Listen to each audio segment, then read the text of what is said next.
autre retour d'expérience, gestion de l'eau et vapeur avec la ville de Rosny-sous-Bois. J'appelle Chloé Zordan et Yannick Robert à venir me rejoindre. Oui, oui, vous pouvez les applaudir. Installez-vous. J'ai presque l'impression de vous inviter dans mon salon, mais il y a du monde, vous voyez. Donc, c'est comme à la maison, c'est comme à la maison. Alors, vous avez des micros, vous avez la télécommande, et en fait, vous faites partie de la direction recherche et innovation de la ville de Rosny-sous-Bois.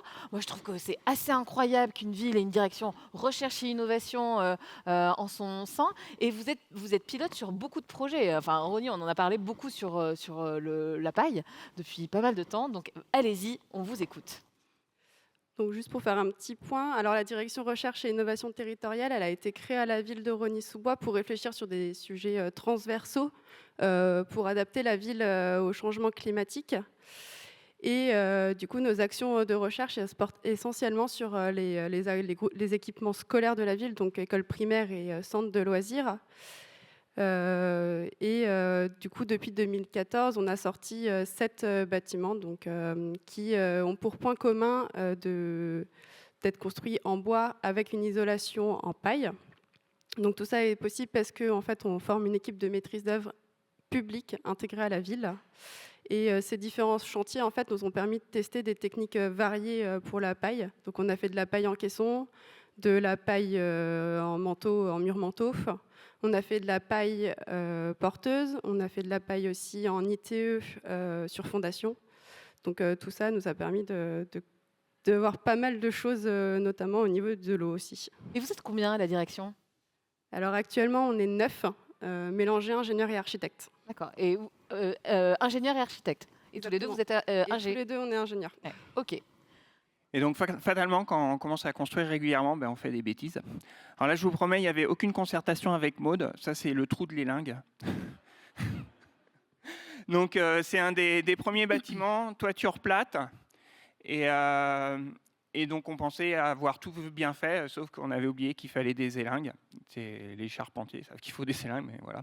Et ils avaient fait des trous donc il y a eu de l'eau dessous, et donc on a été... la chose habituelle, on a inspecté, puis on a trouvé les bottes qui étaient humides et on les a remplacées. La suivante, là, la photo à gauche, je crois que c'est mon plus grand moment de solitude de ma carrière d'ingénieur. Donc là, le bâtiment que vous voyez, c'est le centre de loisirs Jacques Chirac, qui est un bâtiment en R+1 en paille porteuse. Donc vous êtes ingénieur structure, vous faites un R+1 en paille porteuse pour la première fois de votre vie, vous êtes un petit peu nerveux. Et là, je suis au premier étage, et juste au-dessus de moi, il y a une toiture terrasse. Alors pourquoi est-ce qu'on fait des toitures terrasses? Je ne sais pas. Il y a une toiture terrasse. On peut le dire, les architectes, ils sont pas là. Ah, les archis. Et sur la toiture terrasse, il y a une membrane, mais qui n'a pas été posée parce que l'étancheur a décidé de faire autre chose. Donc là, Une piscine. Voilà. Donc là, il y avait des bouts de, il y avait des bouts de polyade et machin qui essayaient de diriger l'eau vers ailleurs, mais ça n'a pas marché. Et donc la grosse tache que vous voyez, ça c'est la paille porteuse qui commençait à pourrir. Et donc Draminski à la main, on essaie de trouver qu'est-ce qui est bon, qu'est-ce qui est pas bon. Et là, j'ai une assez bonne nouvelle, en fait, c'est que quand vous êtes dans ce genre de situation, il y a des espèces de coulées d'eau qui se créent. Donc l'eau trouve le chemin le plus simple. Et en fait, les dégâts ils sont assez localisés. Et donc, ce qu'on a fait, on a retiré la paille. À un endroit, on était obligé d'en retirer un peu trop. Donc, c'était le centre de la coulée. On a mis un petit morceau de bois, blanc dans les dents pour la paille porteuse. Et ça, on a réussi à s'en sortir. Mais là, c'était vraiment une gestion de planning. Et en fait, ce que je vous montre là, c'est que des choses qui sont assez évidentes. Mais après, il y a la réalité du chantier, et puis il faut s'y coller, et c'est là que les problèmes se passent. Et la dernière, alors ça c'est notre dernier dégât des eaux. Pareil, une bêtise monstrueuse. Donc là, on a une ITE, donc ça c'est un chantier qu'on a livré cette année là, enfin l'année dernière au mois de septembre. on a une ITE et on avait donc l'ITE remonte et puis il y avait une acroterre, donc on avait remonté un petit peu la paille. Et ça, c'était une partie annexe du bâtiment, donc on s'en était peut-être un peu moins préoccupé. Le charpentier a mis une espèce de couverture provisoire, parce que là encore, c'était une histoire de planning. Tu avais des bavettes qui n'arrivaient pas sur le chantier, qui est une histoire de commande. Et forcément, vous mettez des bouts de pare-pluie avec des bouts d'OSB, ça n'a pas raté. Et donc là, la photo de gauche, on voit peut-être pas très bien, mais c'est de la paille pourrie qui est dessous. Et là, pareil, il y a des espèces de... En fait, même si on s'était vraiment pas bien débrouillé sur ce coup-là, les dégâts ils étaient assez localisés. Donc Draminski, et on a laissé sécher une partie. Il y a une partie qu'on n'a pas changée parce que on passait tous les 2-3 jours avec le Draminski, on vérifiait ça. Et il y a une partie qu'on a réussi à faire sécher. Alors, tu Et peux puis une nous partie qu'on a expliquer remplacée. le Draminski, là, tu en parles depuis tout à l'heure. Ah. C'est quoi, pour ceux qui ne savent pas? C'est une espèce de... C'est un appareil qui est fabriqué en Pologne, je crois, qui a été fait à la base pour les agriculteurs, qui permet à mesurer l'humidité des bottes de paille. Donc c'est un outil extraordinaire parce que ça permet de piquer très profond et donc d'estimer où est l'humidité dans la paille. Mais c'est impossible de ne pas avoir cet appareil-là quand on construit en paille. Moi, je ne ferai pas. Voilà. Nous sommes bien d'accord. Merci. Bon, promis, on ne fait pas que des bêtises à Rosny-sous-Bois. On fait des choses un peu mieux aussi. C'est qu'on a nos 2 bâtiments donc, qui sont les plus innovants. Donc, le centre de loisirs Jacques Chirac qui est en paille porteuse en R+1 et le bâtiment qu'on a livré là en 2024 qui est l'ITE en paille, qui est de la paille d'agropire intermédiaire, donc une céréale au stade d'essai en France. Ces 2 bâtiments-là, en fait, on les a équipés et instrumentés de capteurs d'humidité relative et de température pour suivre les conditions en fait, qui se développent dans la paille. Et parce que actuellement, il n'y a pas trop de données en fait, sur l'évolution des bottes de paille dans un bâtiment une fois que celui-ci est en exploitation. Et du coup, l'objectif, c'est vraiment d'avoir un suivi de ces bâtiments-là, mais aussi de pouvoir comparer avec les simulations WOFI qu'on fait en amont pour les bâtiments. Donc pour chaque bâtiment, on a des sondes sur plusieurs façades. On a à chaque fois une à l'interface paille enduite extérieure, qui nous paraît être l'interface qui est souvent la plus problématique. Et on en a un au milieu des bottes de paille. Et du coup, je vous ai mis un petit graphique. Du coup, c'est dans le centre de loisirs Jacques Chirac. C'est ce qu'on a sorti comme données pour le mois de décembre, par exemple. Et ce qu'on a vu, c'est que à l'interface enduit paille, les sondes, elles captent vraiment des amplitudes assez importantes d'humidité et de température. Et c'est vraiment lié à la température et l'humidité extérieure. Alors que la sonde qui est plutôt au milieu de la botte de paille, elle est beaucoup plus lissée. Et on a pu vérifier ça en vrai parce qu'on a fait un petit prototype pour l'ITE qui est resté pendant 1 an en fait en extérieur. Et quand on l'a démonté, donc c'est la photo que vous voyez, on a en fait, c'est vrai que tout le premier centimètre des bottes de paille est assez noirci, alors qu'une fois qu'on sort la botte de paille du mur, en fait la paille est intacte. Donc c'est vraiment le premier centimètre qui pose le plus de problèmes. Et l'autre souci qu'on a actuellement, et là j'ouvre au champ de tous ceux qui sont là, s'il y en a qui ont des solutions, c'est qu'on a autant le Draminski mesure bien l'humidité de la paille, autant les sondes qu'on a dans les murs en paille mesurent l'humidité relative, donc celle de l'air. Et donc on travaille actuellement sur le développement d'une formule mathématique pour pouvoir transformer en fait, l'humidité relative en humidité de la paille pour voir si on est toujours bien sous les 20% qui sont dans les règles professionnelles. Et vous mesurez, vous mettez régulièrement des capteurs sur vos projets? Alors là, c'est que sur 2 bâtiments en priorité. Voilà. Okay. Merci. Et forcément, à la longue de prendre des coups sur le nez, on essaie de développer des solutions. Donc les 2 photos de gauche, là, c'est spécial dédicace pour Eddy Frouchard que j'ai entreaperçu là. Donc ça, c'est comment est-ce qu'on a construit la dernière école. Et en fait, ce qu'on a tendance à faire maintenant, c'est de monter une charpente en bois qui nous permet de monter jusqu'à la toiture. Alors, un bâtiment, en général, on part du rez-de-chaussée et puis on monte jusqu'à la toiture sur toute la surface du bâtiment. Là, ce qu'on fait maintenant, c'est qu'on fait par tranche. C'est-à-dire, on va prendre 2 ou 3 travées structurelles de poteaux-poutres bois et on va monter jusqu'à la toiture. Et une fois qu'on est arrivé à la toiture, on est à la photo que vous voyez à gauche où on a un parti abrité avec des bottes de paille à l'intérieur. Et devant, on vient poser un mur manteau que vous voyez dans la photo du milieu. Alors forcément, donc ça c'est enduit des 2 côtés. Au niveau de l'étanchéité à l'air, il y a une singularité où ça touche la structure, mais on résout ça avec un petit bout de fermacelle.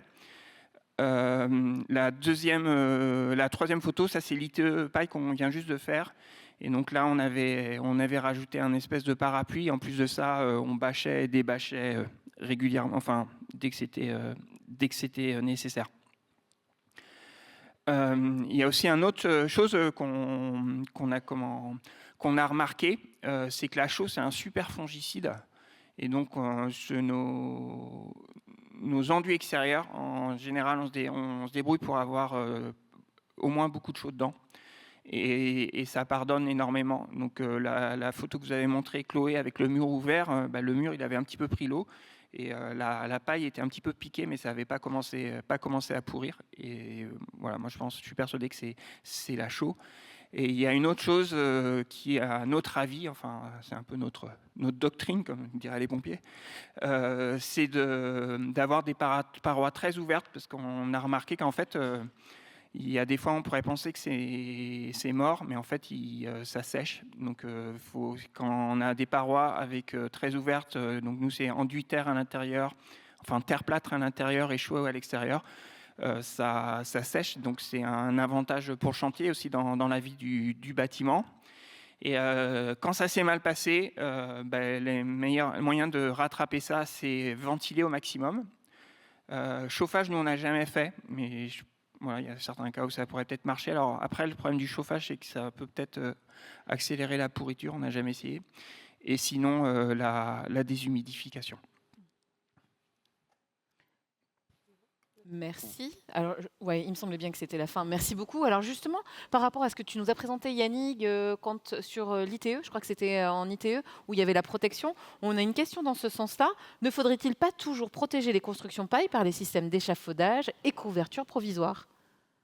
Moi, je pense que oui. Tu partages? Je partage, oui. Tout le monde est d'accord? Ouais, alors ça, c'est vrai que c'est la très bonne question. C'est la très bonne question. Et donc, le système de monter la toiture avant, ça y répond en partie. Alors là, on ne voyait pas sur la photo, mais c'est bien d'avoir enfin, pour l'enduit, après, de toute façon, à mon avis, pour l'enduit, il y a besoin d'un échafaudage. Donc, faut se payer quand même un échafaudage, mais ça simplifie bien les choses, parce qu'on peut au moins mettre un filet par goutte sur l'échafaudage. Merci beaucoup.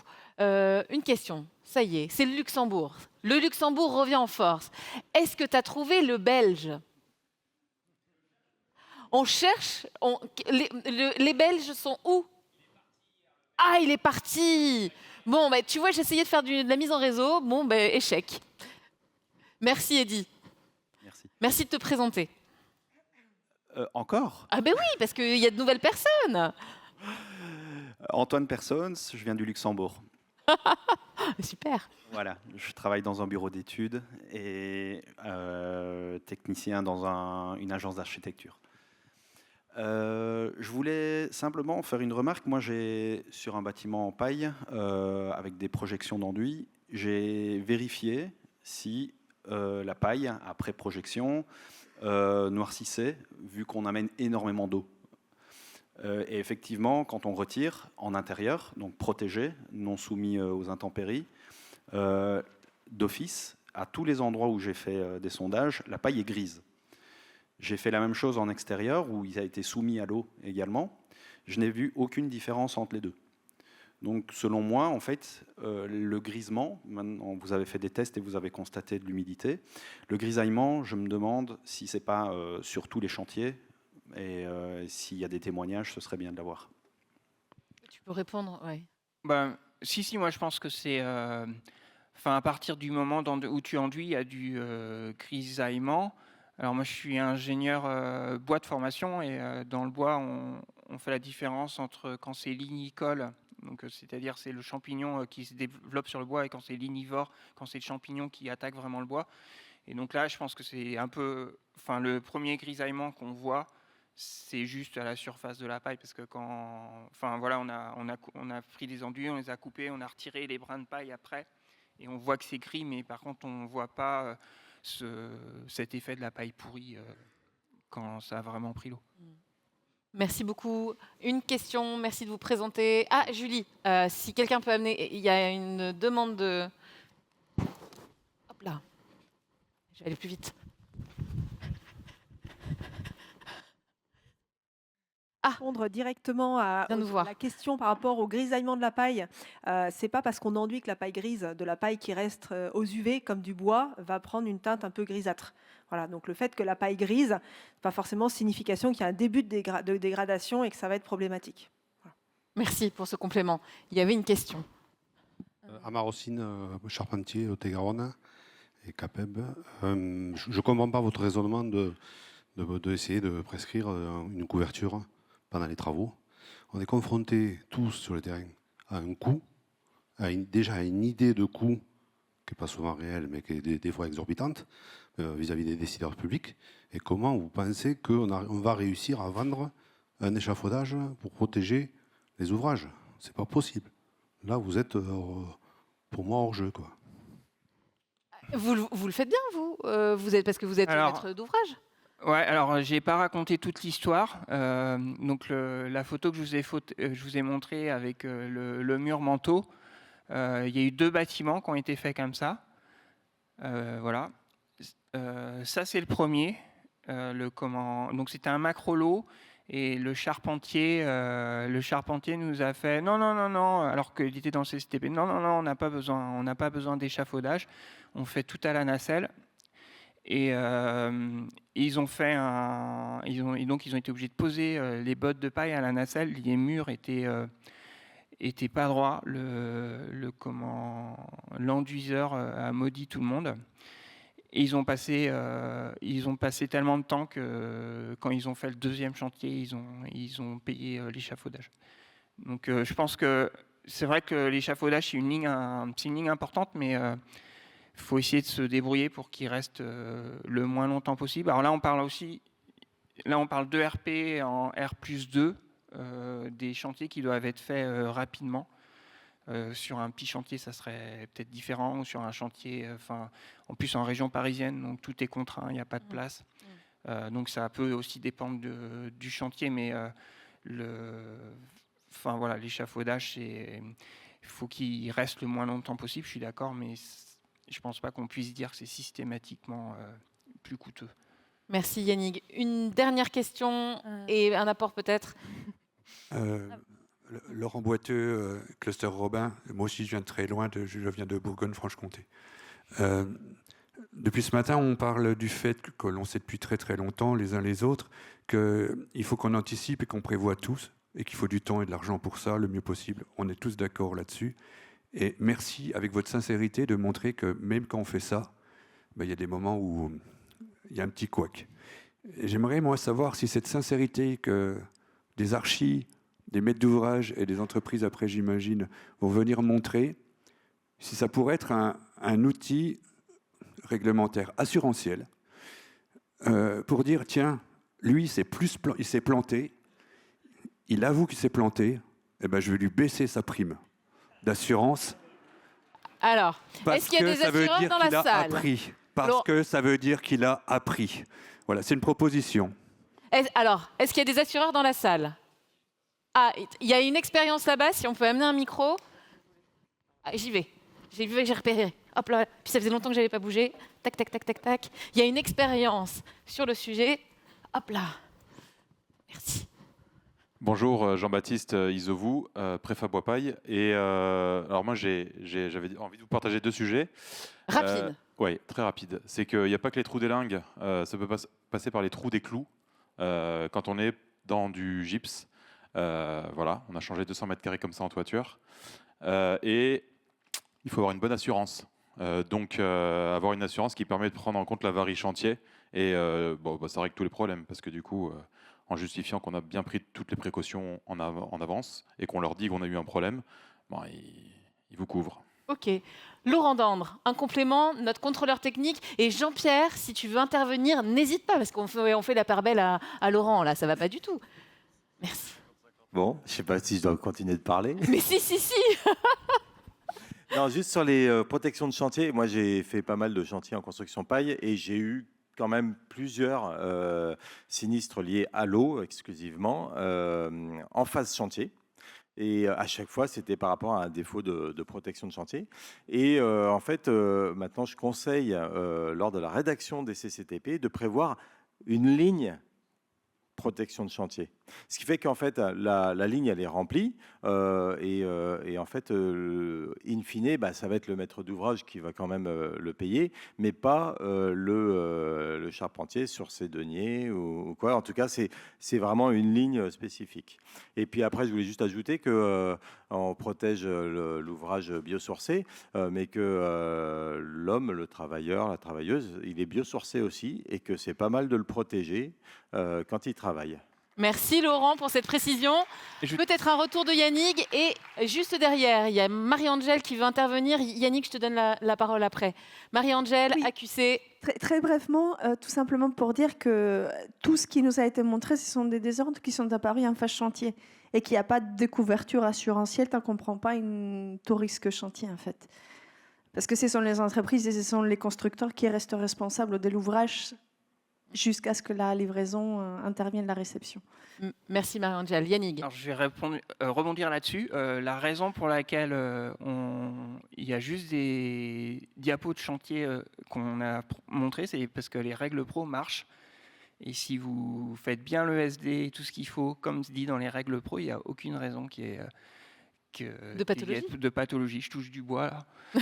Et la deuxième chose que je voulais ajouter par rapport aux protections, donc le chantier Mermoz, là, donc la photo de gauche et du milieu, c'était quand même alors je ne me rappelle plus combien de mètres carrés, ça fait en tout 3-4 000. 3600 mètres carrés à peu près. Ouais, 3600 mètres carrés. Il y a eu 0 botte de paille qui a été changée là. Wow. Et de mémoire, dans les CCTP, notamment le lot de la paille, on avait justement rajouté une ligne achat de bâches pour protection de la paille, pour éviter tout ce qui s'était passé sur les autres chantiers. Donc bon, après, c'est le bras de fer aussi entre les entreprises et nous. Hein, on n'arrive pas toujours à avoir tout ce qu'on veut. Donc, mais des fois, ça fonctionne. Mais des fois, ça fonctionne. Est-ce que vous avez un dernier message ou on va arrêter? Non, on va poursuivre parce qu'on continue sur l'eau. Hein.